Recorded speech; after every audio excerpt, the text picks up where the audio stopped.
Hello students, हम लोग conformational isomerism को आगे बढ़ाएंगे। तो हम लोग कन्फर्मेशनल आइसोमेरिज्म के बारे में बेसिक्स पढ़ लिए थे। तो अभी ये conditions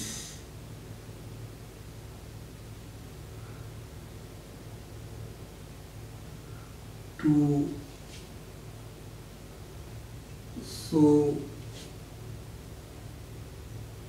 conformational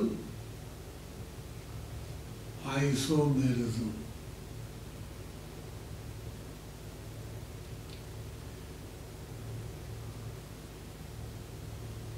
Conditions to show conformational isomerism. इसके लिए कंडीशन क्या है? सबसे पहला कंडीशन है a single bond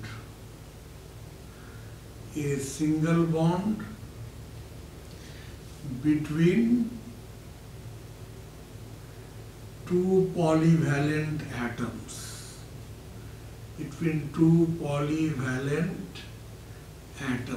दो पॉलीवैलेंट एटम है, उसके बीच सिंगल बॉन्ड होना चाहिए। सिंगल बॉन्ड क्यों?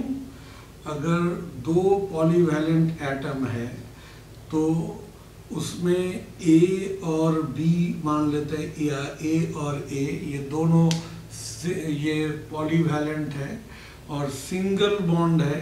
सिंगल बॉन्ड रहने का मतलब है कि यहाँ पर क्या होना चाहिए? सिंगल बॉन्ड के अबाउट रोटेशन अलाउड होता है। तो ये रोटेशन होना जरूरी है कन्फर्मेशनल आइसोमेरिज्म के लिए। इसलिए सिंगल बॉन्ड, ये हम लोग पढ़े हैं पहले भी कि सिंगल बॉन्ड के अबाउट जो होता है ये रोटेशन अलाउड है, क्योंकि सिंगल बॉन्ड में ये जो मॉलिक्यूलर एक्सिस होता है उसके अबाउट इलेक्ट्रॉन का डिस्ट्रीब्यूशन सिमेट्रिकल है और रोटेशन से इलेक्ट्रॉनिक डिस्ट्रीब्यूशन में किसी तरह का चेंज नहीं होता। ये जो रोटेशन होता है, रोटेशन एक एसेंशियल कंडीशन है कन्फर्मेशनल आइसोमेरिज्म का। इसलिए दो एटम के बीच सिंगल बॉन्ड होना चाहिए, क्योंकि सिंगल बॉन्ड के अबाउट ही रोटेशन अलाउड होता है। मल्टीपल बॉन्ड के अबाउट रोटेशन अलाउड नहीं होता है।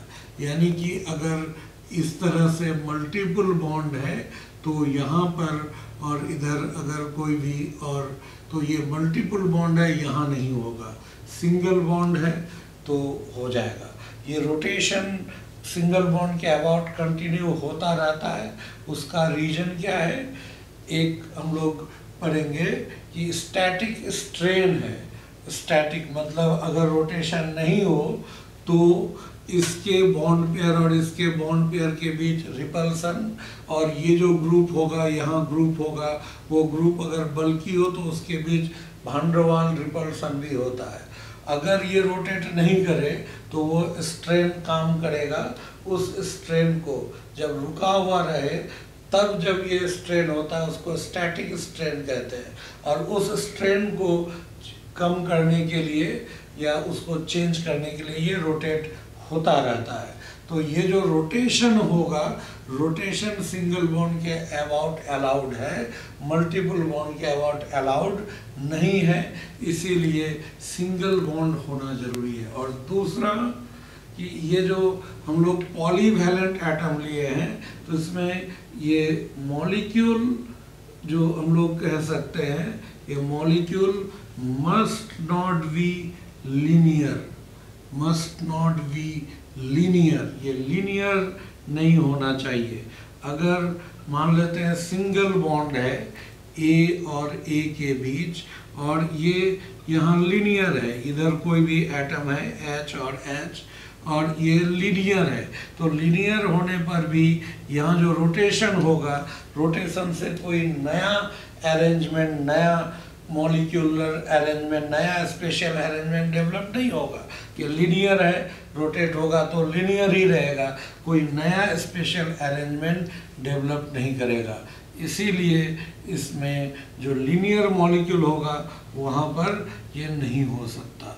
अगर यहाँ पर ए और इस जगह मान लेते हैं ऐसे आ गया, ये लीनियर नहीं है, तो यहाँ पर फिर क्या हो जाएगा, ये कन्फर्मेशनल आइसोमेरिज्म हो जाएगा। तो ये दो इम्पॉर्टेंट कंडीशन है, दो पॉलीवैलेंट एटम के बीच एक सिंगल बॉन्ड होना चाहिए, मॉलिक्यूल को लीनियर नहीं होना चाहिए, ये कंडीशन है। अब यहाँ पर जैसे क्वेश्चन है इस जगह, विच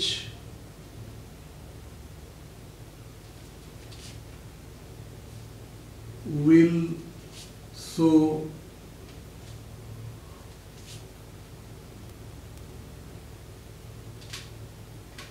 conformational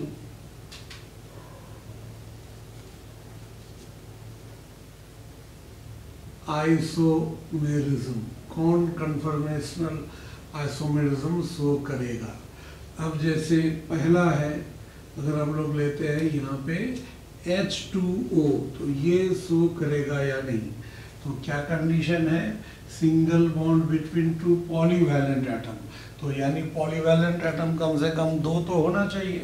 यहाँ तो ऑक्सीजन एक ही पॉलीवैलेंट एटम है, यहाँ पे नहीं होगा।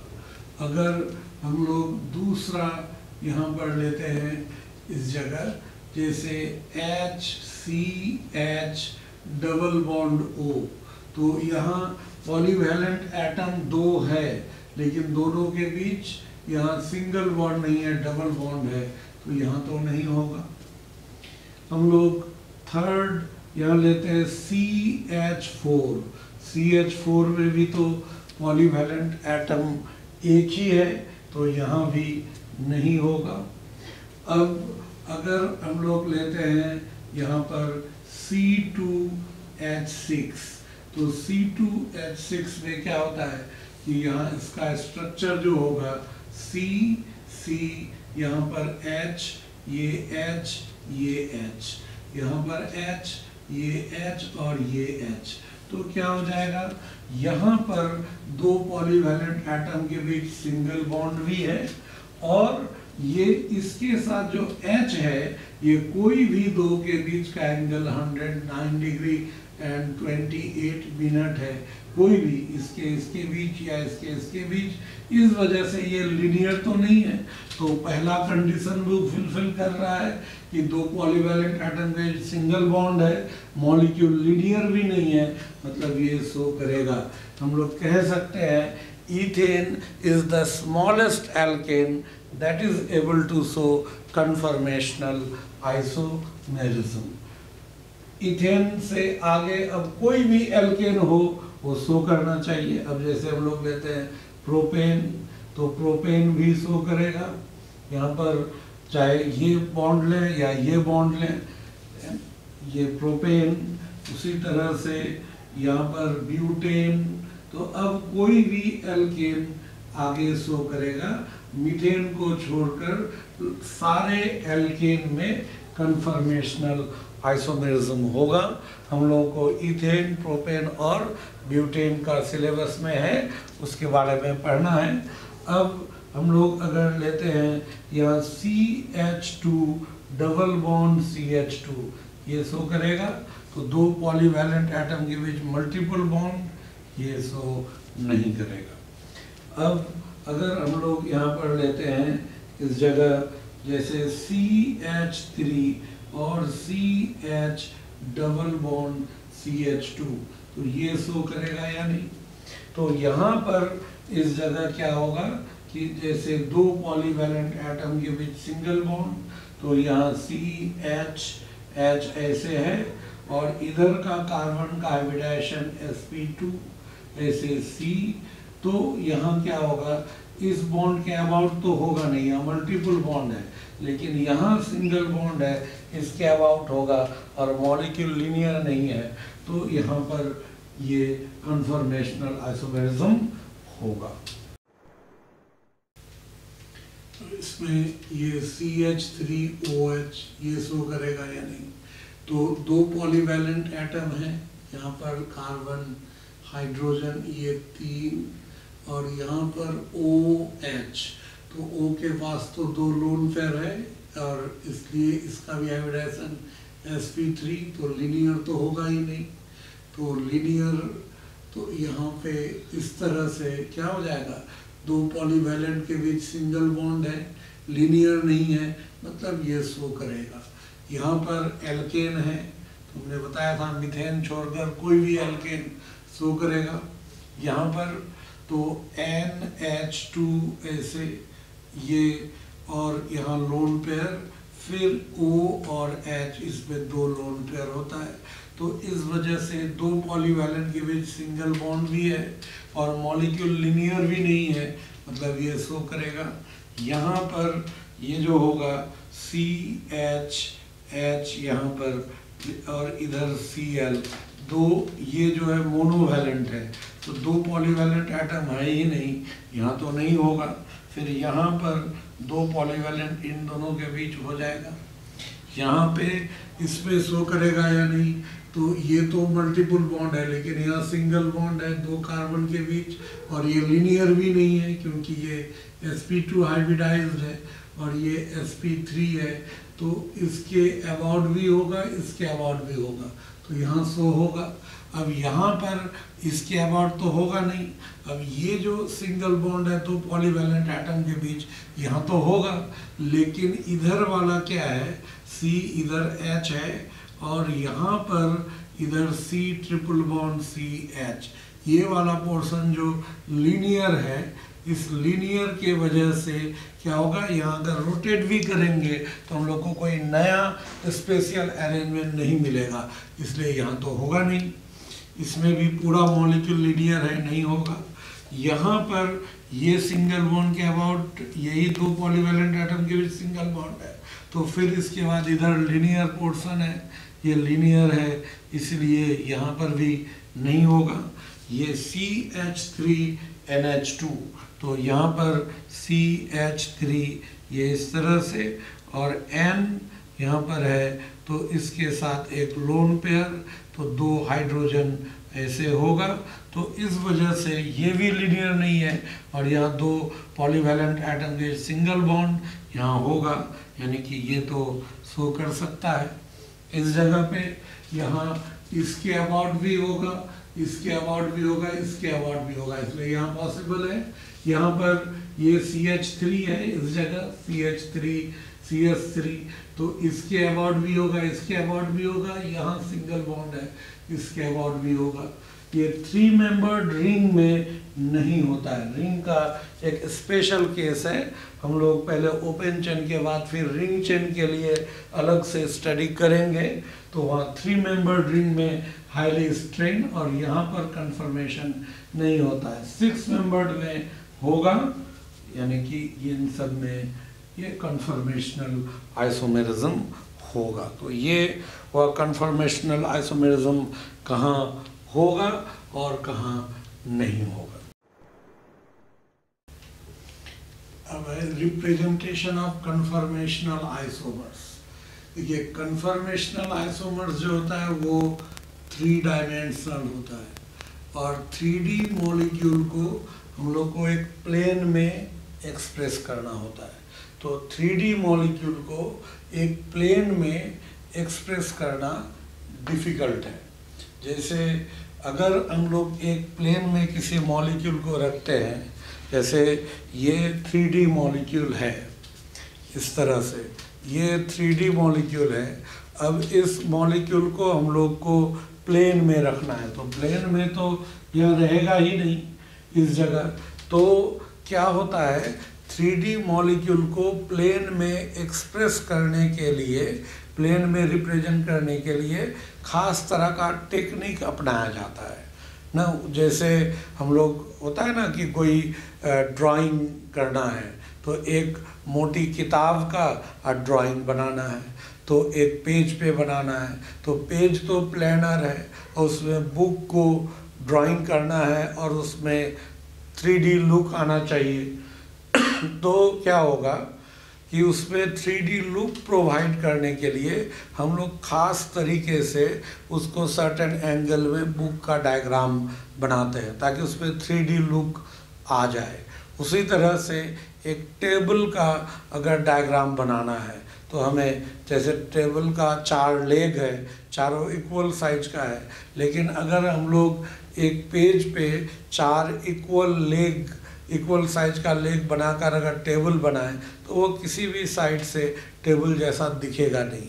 तो यानी मेरे कहने का मतलब ये है कि किसी भी 3D मॉलिक्यूल्स को जब प्लेन में एक्सप्रेस किया जाता है तो प्लेन में एक्सप्रेस करने के लिए हम लोग खास तरह का टेक्निक अपनाते हैं, खास तरह का फॉर्मूला यूज किया जाता है, उसको प्रोजेक्शन फार्मूला कहते हैं। तो प्रोजेक्शन फार्मूला क्या है?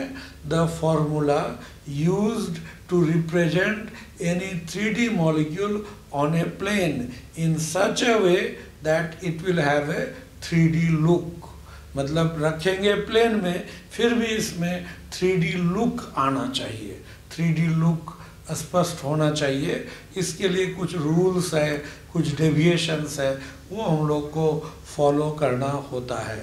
तो इसके लिए जो कन्फर्मेशनल आइसोमर्स है उसको रिप्रेजेंट करने के लिए हम लोग यूज करते हैं, सबसे बेस्ट जो होता है वो होता है Newman projection formula. Sawhorse projection भी यूज करते हैं और फिशर प्रोजेक्शन भी यूज किया जाता है, लेकिन न्यूमैन प्रोजेक्शन बेस्ट होता है। देखिए ये जो मॉलिक्यूल है, इसी मॉलिक्यूल को बिल्कुल अगर सीधा ऐसे देखा जाए स्ट्रेट, तो ऐसे अगर ये जो यहाँ पर बॉन्ड है इसके ऐसे अगर देखें और सामने से देखें तो सामने से क्या होगा, जो व्यूअर है उसको केवल ये कार्बन दिखेगा, पीछे वाला नहीं दिखेगा, क्योंकि इसको ये ढक ले रहा है, इसको ये ढक ले रहा है, इसको ये ढक ले रहा है, तो ये सामने वाला दिखेगा। जब ऐसे व्यू करेंगे तो यहाँ जो ड्रॉ करेंगे हम लोग, तो यहाँ जो अरेंजमेंट आएगा तो केवल ये वाला दिखेगा, पीछे वाला ढक जाएगा। तो ये जो होगा ये न्यूमैन प्रोजेक्शन होगा। इसको ऐसे अगर हम लोग रखते हैं और यहाँ से देखते हैं तब यहाँ जो व्यू आएगा उसको सॉहर्स प्रोजेक्शन कहते हैं। और एक ही मॉलिक्यूल है, बस व्यू का एंगल चेंज होगा तो अलग अलग तरह का प्रोजेक्शन फार्मूला आएगा। स्ट्रेट है तो न्यूमैन, ऐसे हो गया सॉहर्स प्रोजेक्शन, और ऐसे अगर उसको कर दिए और तब यहाँ रख रहे हैं तो ये हो जाएगा, इसको ऐसे रख रहे हैं, ये फिशर प्रोजेक्शन। तो कन्फर्मेशनल आइसोमर्स 3 डायमेंशनल है, इसलिए उसको एक प्लेन में रिप्रेजेंट करने के लिए हम लोग खास तरह का फॉर्मूला यूज करते हैं जिसको प्रोजेक्शन फार्मूला कहा जाता है। और हम लोग यहाँ पर कुछ खास टाइप का प्रोजेक्शन फार्मूला यूज करेंगे कन्फर्मेशनल आइसोमरिज्म को एक्सप्रेस करने के लिए, जिसमें न्यूमैन प्रोजेक्शन, सॉहर्स प्रोजेक्शन और फिशर प्रोजेक्शन आएगा। हालांकि फिशर प्रोजेक्शन का हम लोग यूज इस कन्फर्मेशन में कम करेंगे, हम लोग मेनली न्यूमैन प्रोजेक्शन ही करेंगे। सिलेबस में भी काफ़ी क्लियरली ये मेंशन किया हुआ है कि हमें सिर्फ न्यूमैन प्रोजेक्शन फार्मूला को ही देखना है। तो ये जो होता है यहाँ 3D मॉलिक्यूल्स कन्फर्मेशनल आइसोमर्स, तो ये represented on a plane by some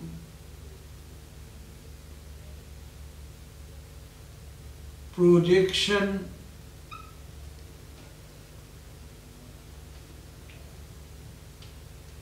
formulae। Formula का प्लूरल होता है फार्मूले, सम प्रोजेक्शन फार्मूले। इसमें कौन कौन सा प्रोजेक्शन आएगा, जैसे हम लोग ये लेंगे न्यूमैन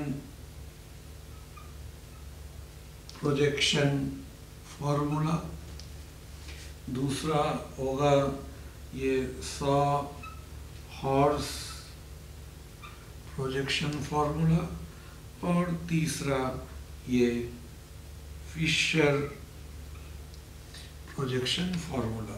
फिशर प्रोजेक्शन मेनली हम लोग ऑप्टिकल आइसोमरिज्म में यूज करेंगे, और यहाँ पर ये दो का मेनली तो Newman projection formula.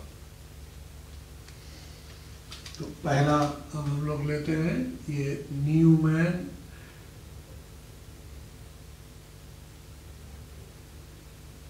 Projection formula. Newman projection formula में क्या होता है, मैंने बताया कि जैसे कोई भी मॉलिक्यूल है तो हम लोग इसको स्ट्रेट ऐसे रखते हैं और व्यूअर का जो आई होगा, व्यूअर का आई जो होगा वो बिल्कुल इसी लाइन में होगा, यहाँ से ये देखेगा तो ये फ्रंट वाला दिखेगा, पीछे वाला नहीं दिखेगा। ठीक है, तो इसको हम लोग किस तरह से सॉल्व करेंगे ऐसे।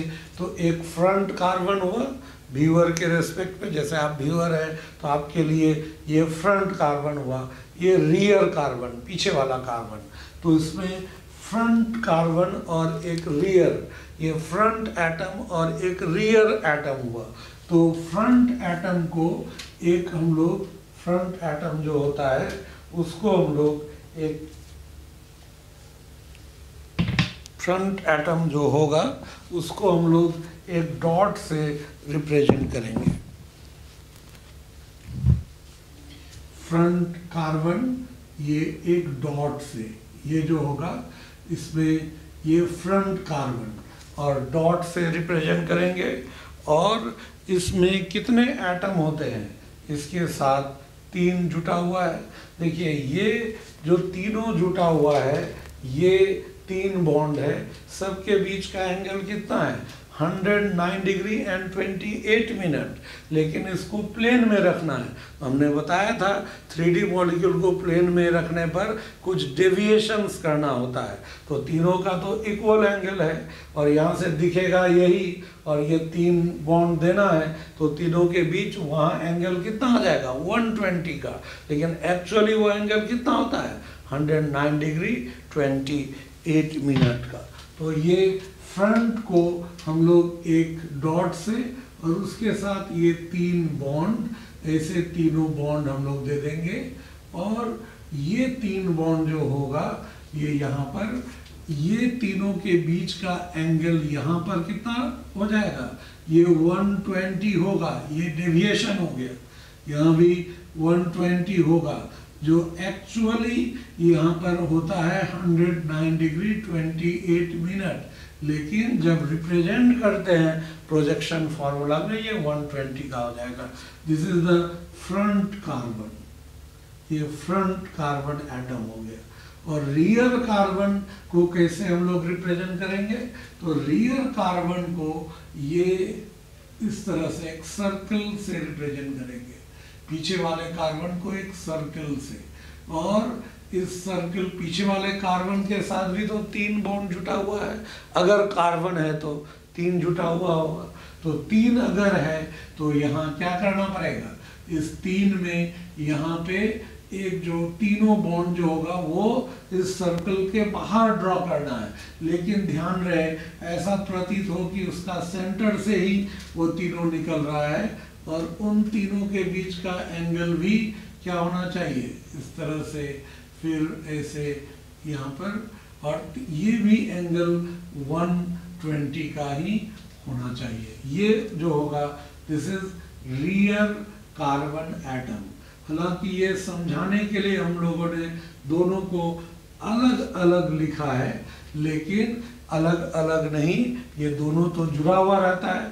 तो दोनों को कंबाइंडली एक साथ अगर दिखाएंगे तो ये हो जाएगा क्या, ये सर्कल जो होगा ये रियर कार्बन हो गया, और फ्रंट कार्बन उसका सेंटर हो जाएगा, और उस सेंटर से ये जो 3 बॉन्ड ये हो जाएगा, और रियर कार्बन से भी 3 बॉन्ड निकला हुआ रहेगा।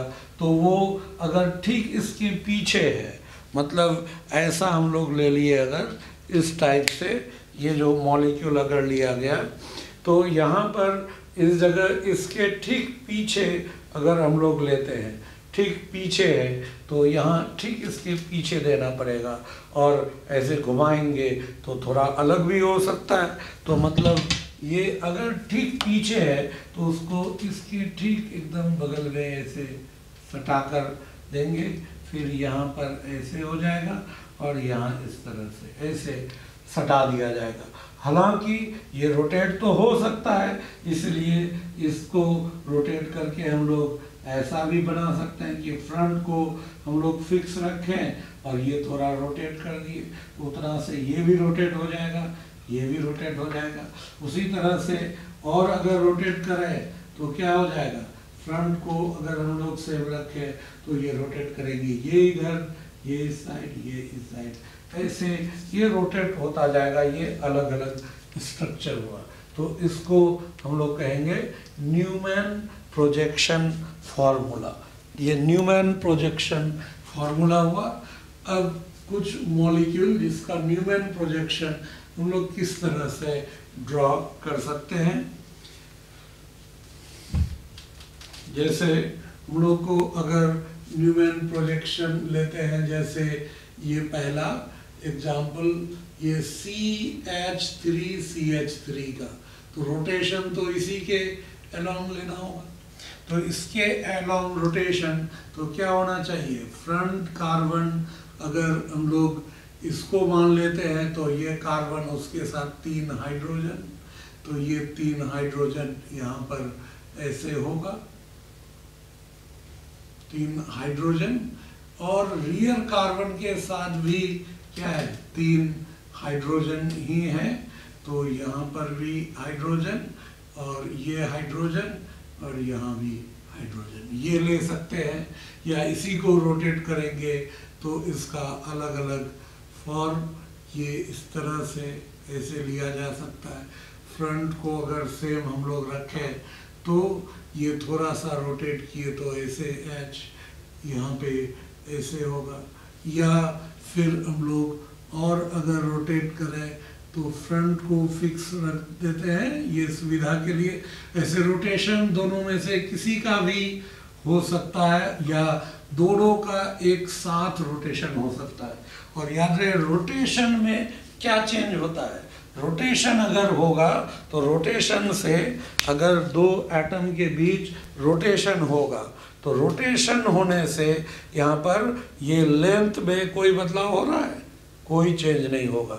बॉन्ड लेंथ में कोई चेंज नहीं, बॉन्ड लेंथ में चेंज नहीं, बॉन्ड का नंबर में कोई चेंज नहीं, इसलिए bond order same, bond length same, तो बॉन्ड एनर्जी भी सेम होगा। और ये एंगल बदल रहा है क्या, एंगल भी नहीं बदल रहा है, यानी बॉन्ड एंगल भी चेंज नहीं होगा। रोटेशन से bond energy, bond length, bond angle, bond order किसी में चेंज नहीं होता। चेंज क्या होता है, सिर्फ स्पेशल अरेंजमेंट्स है ना, इसके रेस्पेक्ट में इसका जो अरेंजमेंट वो चेंज होता है, स्पेशल अरेंजमेंट चेंज होगा।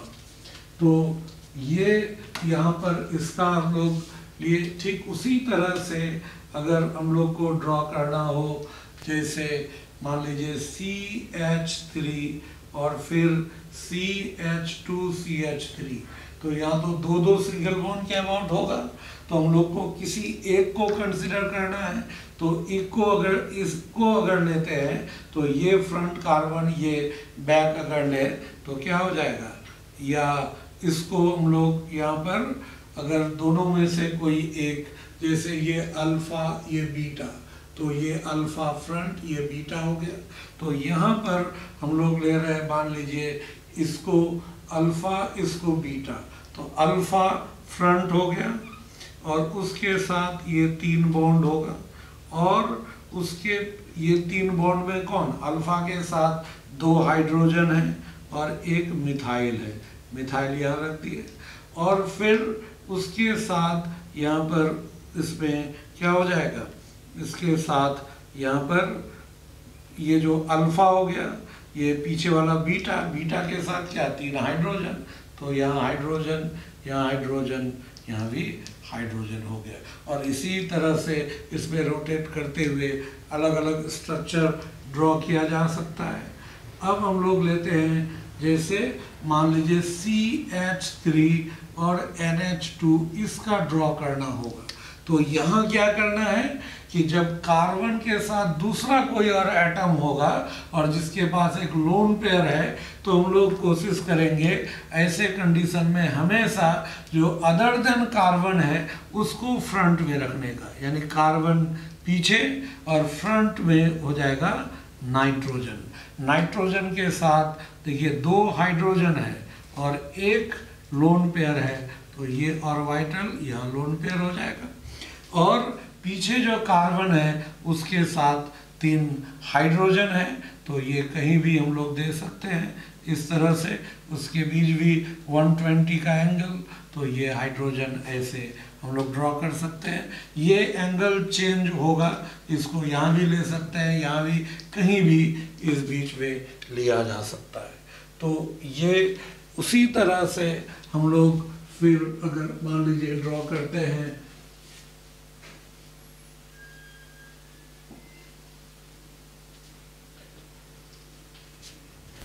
अगर हम लोग को दिया गया हो CH3OH का, तो यहाँ ऑक्सीजन के पास 2 लोन पेयर है, तो फ्रंट में किसको रखना होगा? ऑक्सीजन को, तो ऑक्सीजन हो जाएगा। और इसके पास 2 लोन पेयर है, तो हम लोग ऐसे अगर 3 लेते हैं तो ये 1 लोन पेयर हो जाएगा, कहीं भी किसी भी 2 पोजीशन पे लोन पेयर, और ये हो जाएगा यहाँ पर H, और पीछे कार्बन, उसके साथ 3 हाइड्रोजन हम लोग कहीं भी रख सकते हैं ऐसे, ये हाइड्रोजन। ये इसका न्यूमैन प्रोजेक्शन बहुत सारा हो सकता है, यानी कि न्यूमैन प्रोजेक्शन एक मॉलिक्यूल का बहुत सारा हो सकता है। तो ये न्यूमैन प्रोजेक्शन हुआ। दूसरा हम लोग लेते हैं, दूसरा जो टाइप है, पहला था न्यूमैन प्रोजेक्शन, और दूसरा इसमें saw horse projection. Saw horse projection जो होगा, सॉ हॉर्स प्रोजेक्शन, ये जो हम लोग ड्रॉ करेंगे सॉ हॉर्स प्रोजेक्शन फॉर्मूला, तो इसमें क्या होता है, ये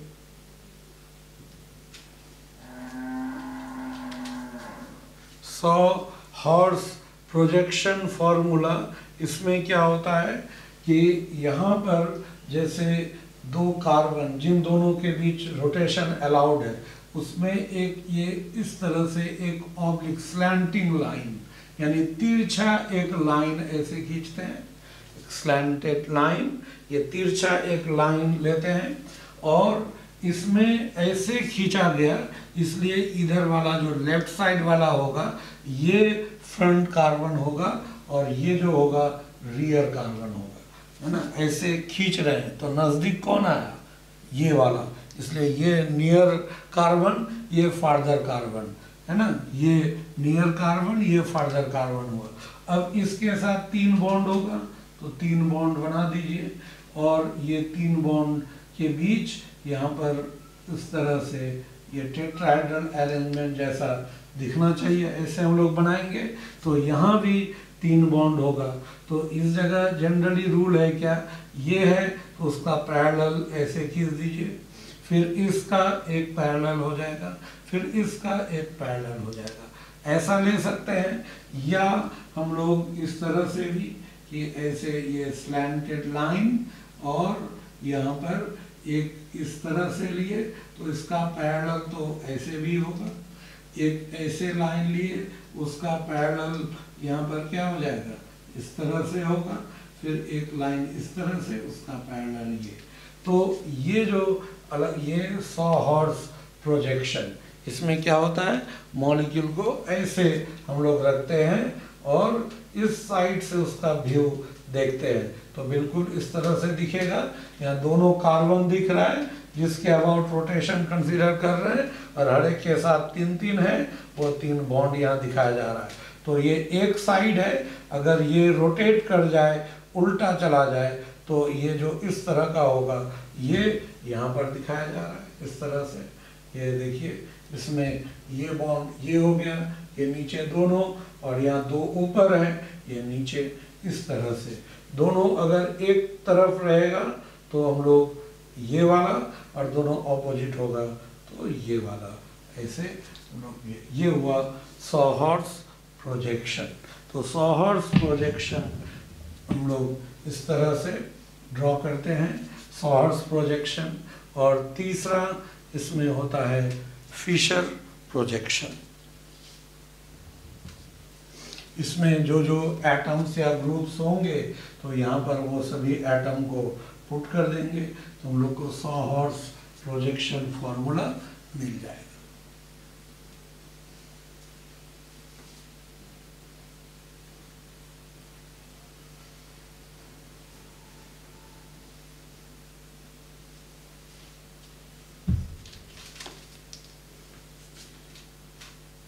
तीसरा है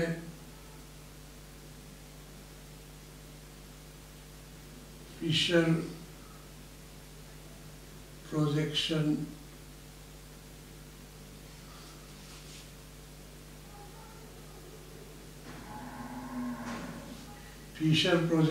फॉर्मूला।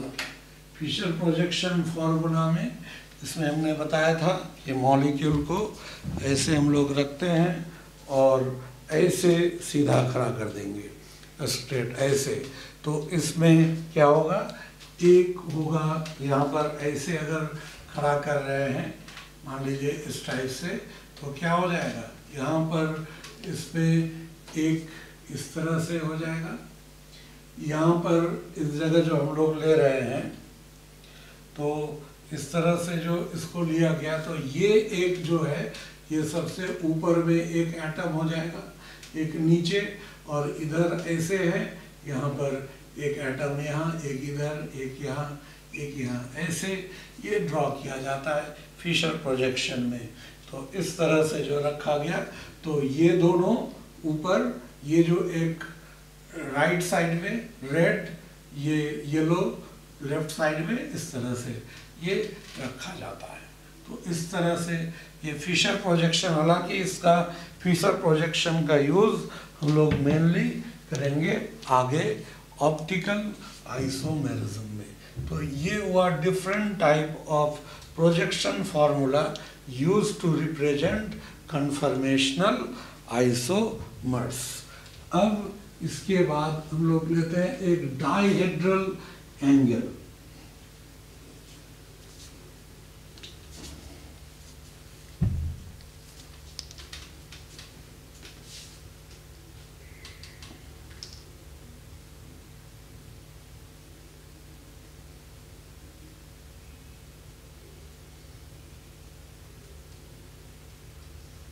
डाइहेड्रल एंगल DHA और DA, डाइहेड्रल एंगल। ये क्या होता है, डाई का मतलब तो हो जाएगा टू, हेड्रॉन से हेड्रल बना है, हेड्रॉन का मतलब होता है सरफेस या प्लेन, प्लेन, और एंगल यानी दो प्लेन के बीच का एंगल, दो प्लेन हम लोग लेंगे उसके बीच का एंगल को डाइहेड्रल एंगल कहते हैं। देखिए किस तरह से डाइहेड्रल एंगल को हम लोग शो करते हैं। जैसे मान लीजिए ये यहाँ पर हम लोग लेते हैं इस तरह से,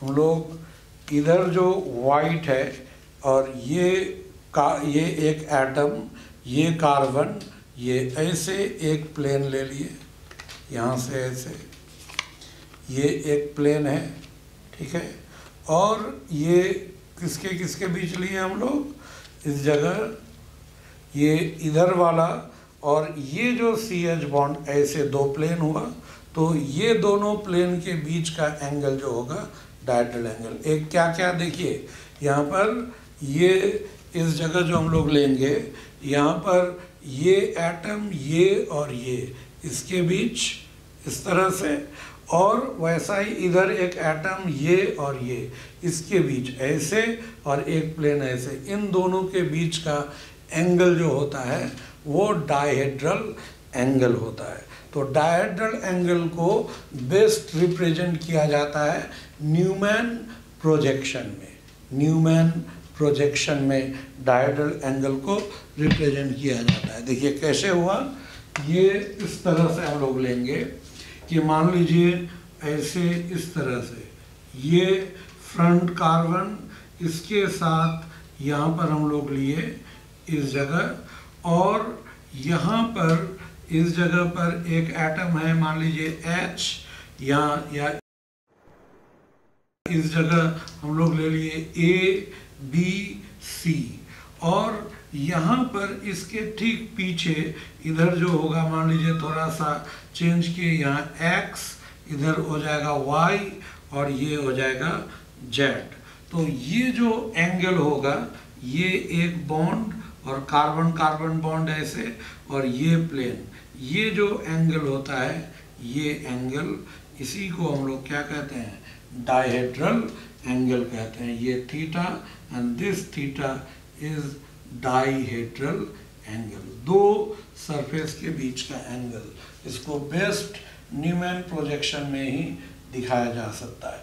ये एंगल रोटेशन के दौरान घटता बढ़ता है। जब ठीक इसके पीछे x हो जाएगा तो डायहेड्रल एंगल क्या हो जाएगा, ये 0। अगर ये जैसे जैसे बढ़ा तो यहाँ बीच में आ सकता है, यहाँ जा सकता है, x यहाँ आ सकता है, तो ये डायहेड्रल एंगल का वैल्यू चेंज हो सकता है। डायहेड्रल एंगल हम लोग को मान लीजिए इसमें निकालना है, तो इसमें कुछ क्वेश्चंस हम लोग करते हैं, तो डायहेड्रल एंगल उसमें समझ में आ जाएगा। So what is the DCCT dihedral angle in each of the following structure? मतलब D, ये जो सर्किल है, ये भी एक कार्बन है, DC, ये CT, यानी ये CD बॉन्ड और CT बॉन्ड, ये CC तो स्ट्रेट ऐसे ही है, यानी T और D के बीच का एंगल यहाँ कितना एंगल होगा, ये तो यहाँ से ये 60, ये 120 होता है, और 120 का ये बीचों बीच है, हाफ है, तो ये क्या हो जाएगा, ये 60 डिग्री हो जाएगा। यहाँ पर ये DCCT ये जस्ट अपोजिट है, तो यहाँ पर इसके बीच का एंगल कितना हो जाएगा, 180 डिग्री हो जाएगा। यहाँ पर T और D, तो यहाँ भी क्या हो जाएगा, 60 डिग्री होगा। यहाँ पे TCC अपोजिट है, तो यहाँ 180 डिग्री हो जाएगा। और यहाँ पर ये जो होगा, दोनों एक ही प्लेन में है, एक साथ है, यहाँ पर अपना इसके पीछे ढका हुआ है, तो इसलिए डायहेड्रल एंगल यहाँ 0 डिग्री हो जाएगा। यहाँ TCCD इसके बीच का एंगल ये 120 डिग्री हो जाएगा। इस तरह से डायहेड्रल एंगल ये अलग अलग फॉर्म में निकाला जा सकता है। उसी तरह से मान लीजिए अगर हम लोग को एक डायग्राम इस तरह से दिया हुआ रहे, यहाँ पे ऐसे दिया गया है T और H, ये H, और यहाँ पर D, और फिर इधर H, यहाँ पर H, तो ये जो एंगल होगा theta, this theta will be greater than, here the theta, ये डायहेड्रल एंगल हुआ greater than 0 degree but less than 60 degree, इसके बीच में कोई होगा, तो डायहेड्रल एंगल रोटेशन के बाद वो चेंज होता रहता है। तो ये हो गया डायहेड्रल एंगल के बारे में। अब इसके बाद हम लोग पढ़ेंगे स्टेबिलिटी ऑफ कन्फॉर्मेशनल आइसोमर्स।